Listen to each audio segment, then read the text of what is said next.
नमस्कार, मैं हूं अमित सिंह और आप देख रहे हैं फर्स्ट बिहार झारखंड। देखिए, बिहार के नए डीजीपी विनय कुमार की अब हर तरफ चर्चा शुरू हो गई है। जहां एक तरफ मीडिया में विनय कुमार को लेकर के चर्चाएं तेज है, विनय कुमार को लेकर के खबरें आ रही है और तमाम तरह की बातें शुरू हो गई है। और विनय कुमार को लेकर के हर तरफ एक ही बात है कि विनय कुमार बेहद ही ईमानदार हैं, ऑफिसर हैं। विनय कुमार को लेकर के अलग अलग तरह की चर्चाएं हो रही हैं। जिन्होंने विनय कुमार के कार्यकाल के दौरान एसपी रहते हुए काम किया, अब वो भी बहुत सारी बातें लिख रहे हैं और कह रहे हैं कि नहीं, विनय कुमार बेहद ही ईमानदार हैं, उनके जैसा तो एसपी कोई था ही नहीं। और इस तरह की कई सारी बातें सामने आ रही हैं। लेकिन देखिए, विनय कुमार के बारे में आपको बता दें कि विनय कुमार आईआईटी इंजीनियर है। वो आईआईटी खड़गपुर से उन्होंने इंजीनियरिंग की है और वैशाली के रहने वाले हैं।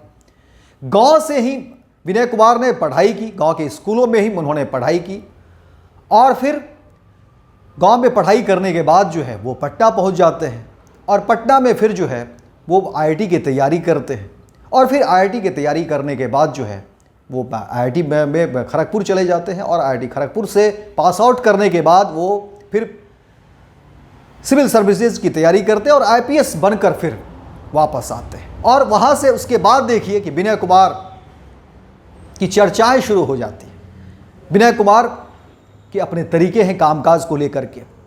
आपको बता दें कि एसपी रहते हुए विनय कुमार जिन जिन जिलों में गए, वहाँ के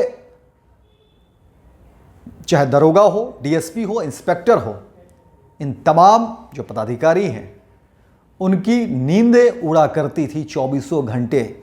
ऐसे हैं विनय कुमार। विनय कुमार की जब कलम चलती है तो वो निलंबन नहीं करते, वो सीधे बर्खास्तगी करते। ऐसे हैं विनय कुमार।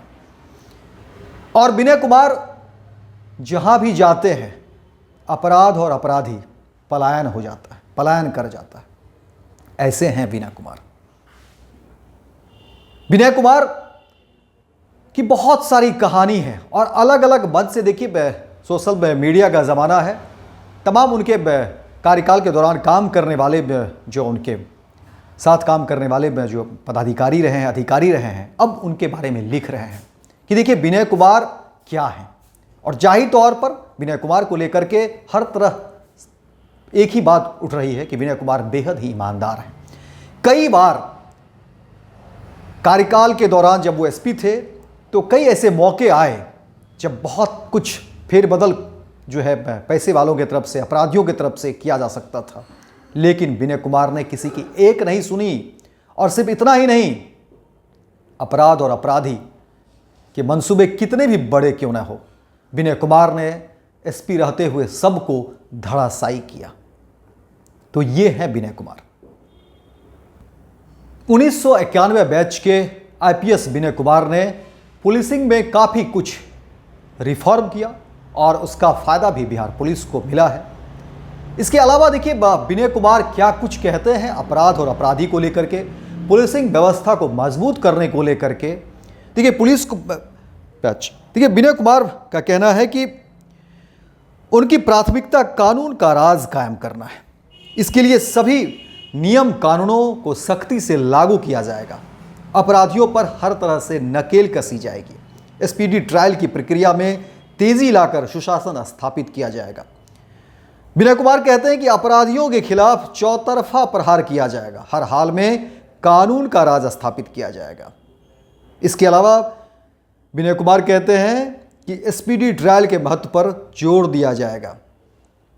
इसके अलावा स्पीडी ट्रायल से सुशासन लाने में अहम भूमिका निभाई जाएगी। और क्या कुछ इसके फायदे हैं और इससे अपराध मुक्त होने में कितने में कम समय लगते हैं, ये तमाम तरह की बात जो है विनय कुमार बता रहे हैं। इसके अलावा देखिए डीजीपी विनय कुमार कहते हैं कि अपराधियों की संपत्ति जब्त करने की योजना का भी जो है खुलासा होगा और कह रहे हैं कि नए कानून BNSS, Bihar special security act में अपराध से कमाई की गई संपत्ति जब्त करने का भी प्रावधान है। पहले ऐसे मामले को प्रवर्तन निदेशालय ईडी को भेजा जाता था, लेकिन अब पहले खुद ऐसी संपत्तियां जब्त कर सकेगी पुलिस ऐसी खुद जो है इन संपत्तियों को जब्त करेगी। और उन्होंने कहा कि इतना ही नहीं, अब बिहार पुलिस अपराधियों की संपत्ति को जब्त करेगी और हर थाने को टास्क दिया जाएगा। हर थाने को एक ऐसे मामलों को चिन्हित करके तुरंत कार्रवाई करनी होगी। अपराधियों की संपत्ति कुर्क करने की प्रक्रिया शुरू की जाएगी। जो पहले काम ईडी करता था, अब पुलिस करेगी। वहीं देखिए, डीजीपी विनय कुमार कहते हैं कि हम लोग अपराधियों की संपत्ति को जब्त करेंगे और पहले हम लोग पोस्ट ऑफिस का काम करते थे, अब ऐसे मामलों को परिवर्तन निदेशालय को भेज देते थे। लेकिन नए कानून में प्रावधान किया गया है कि पुलिस के पदाधिकारी अपराध से अर्जित संपत्ति को जब्त करेंगे और हर थाने को एक दो ऐसे मामले चिन्हित करने पड़ेंगे और त्वरित रूप से कार्रवाई करनी होगी। वहीं अपराधियों की संपत्ति अटैच करने की कार्रवाई भी की जाएगी, जो काम पहले प्रवर्तन निदेशालय करते थे। तो अब समझ लीजिए कि कानून का राज चलेगा। और जिस तरह से बातें कही जा रही है कि अपराधियों पर नकेल कसी जाएगी, देखिए ये विनय कुमार की एक बड़ी प्लानिंग होती है। ऐसे नहीं विनय कुमार की चर्चाएं इतनी हो रही है। विनय कुमार का एक लंबा अनुभव है, एक उनका कार्यकाल रहा और एसपी रहते हुए जिन जिन जिलों में देखिए विनय कुमार गए, उन्होंने एक अपनी छाप छोड़ दी। और विनय कुमार का स्पष्ट नजरिया है कि पुलिसिंग में आपको अपडेट रहना पड़ेगा। उन्होंने कहा है कि कोई भी एसपी हो, वो सरकारी नंबर जो है, आप किसी ऐसे ही सिपाही को थमा नहीं सकते हैं, आपको 24 घंटे उस पर नजर रखनी होगी। अब समझिए कि विनय कुमार की कार्य कुशलता, विनय कुमार की कार्य करने की शैली। और अब जबकि विनय कुमार अब डीजीपी बने हैं, इतना लंबा उनका कार्यकाल रहा है, एक बड़ा इतिहास हो रहा है और अब चर्चाएं शुरू हो गई, लोग चर्चा कर रहे हैं विनय कुमार की। लेकिन फिर भी विनय कुमार कितने जो है सो तेज दिख रहे हैं अपनी बातों को लेकर के, वो कितने जागरूक दिख रहे हैं और कह रहे हैं कि नहीं, सबको सतर्क रहना पड़ेगा, तमाम टेक्नोलॉजी को भी हम मजबूत करेंगे और प्रक्रियाएं को भी जो है जो प्रक्रियाएं हैं जिसको लेकर के अपराधी उसका फायदा उठा लेता है, उसको भी मजबूत करेंगे और हर तरफ से अपराधी को घेरने की कोशिश होगी। लेकिन जो पुलिस के लोग हैं, अधिकारी हैं, पदाधिकारी हैं, उनको भी चुस्त और दुरुस्त रहना होगा, मुस्तैद रहना होगा। और 24 घंटे की बात करते हैं, देखिए विनय कुमार सिर्फ ऑफिस आवर की बात नहीं कर रहे हैं, वो कह रहे हैं कि पुलिस में हैं आप तो आपको 24 घंटे नजर बनाकर रखनी होगी। अब ऐसे में समझिए कि विनय कुमार के डीजीपी बनते ही कहा जा रहा है कि बिहार में जो अपराधी हैं या उस प्रवृत्ति के लोग हैं, वो बिल्कुल साइलेंट मोड में चले गए हैं। ये खौफ है विनय कुमार की।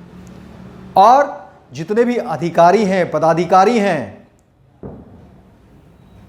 पुलिस डिपार्टमेंट में, कई अधिकारियों में बेचैनी भी हो गई है, क्योंकि उन्हें अब लगता है कि अगर उनकी कहीं कोई कमी डीजीपी विनय कुमार तक चली गई, कहीं कोई बात डीजीपी विनय कुमार तक पहुंच गई, तो फिर निलंबन नहीं, सीधे बर्खास्तगी होगी। और इसका असर, इस खौफ का असर, इस अंदाज का असर काम में दिखता है और फिर अपराध और अपराधी जो है पलायन करता है। यही है विनय कुमार नए डीजीपी। अब देखने वाली बात है कि डीजीपी बनने के बाद विनय कुमार का फिर नया रूप जो है, नया अवतार जो है, वो लोगों को किस रूप में दिखता है। क्योंकि एसपी के जो कार्यकाल थे उसकी हम तमाम वो जो है बातें बता रहे थे, विनय कुमार का अब तक का जो कार्यकाल था। लेकिन अब डीजीपी बनने के बाद, क्योंकि एक बड़ी जिम्मेदारी विनय कुमार को मिली है और कहा जाता है कि ऐसे लोग जो बहुत कुछ करना चाहते हों, बहुत कुछ देना चाहते हों, और अब तो डीजीपी विनय कुमार का एक बड़ा अनुभव भी है। अब इस अनुभव का जो है कितना बिहार को लाभ मिलता है और पुलिस डिपार्टमेंट को कितना लाभ मिलता है, और अपराध को लेकर के जिस तरह से बातें कही जा रही थी, अब बिहार अपराध मुक्त में कितना कदम जो है आगे बढ़ पाता है, ये समय बताएगा। फिलहाल इस खबर में इतना ही, दीजिए इजाजत। लेकिन दिन भर की तमाम खबरों को देखने के लिए आप देखते रहिए first Bihar Jharkhand. Panorama group, जो सोचता है वो करता है। ये लो मुंह मीठा करो, आज मैंने अपना जॉब छोड़ दिया, अब हम पूर्णिया वापस जाएंगे। जॉब छोड़ दिया है? मतलब ये घर कैसे चलेगा? हम करेंगे क्या? और माँ बाबूजी क्या बोलेंगे? इसलिए मैं एक और मिठाई का डब्बा लाया। अपने बिजनेस के लिए लोन अप्रूव हो गया। अरे लोन अप्रूव हो गया वो तो ठीक है, लेकिन पूर्णिया में हम रहेंगे कहाँ? अपना घर भी तो नहीं है वहां। इसलिए तो एक और मिठाई का डब्बा अलग से लाया हूं। हमने पूर्णिया में घर ले लिया है, पूर्णिया के ई होम्स पैनोरमा में। पूर्णिया में पैनोरमा ग्रुप लेकर आए हैं ई होम्स पैनोरमा। बड़ा घर, आलीशान जिंदगी और अत्याधुनिक सुविधाओं के संग। अरे अरे, अब क्यों मुंह मीठा करवा रही हो?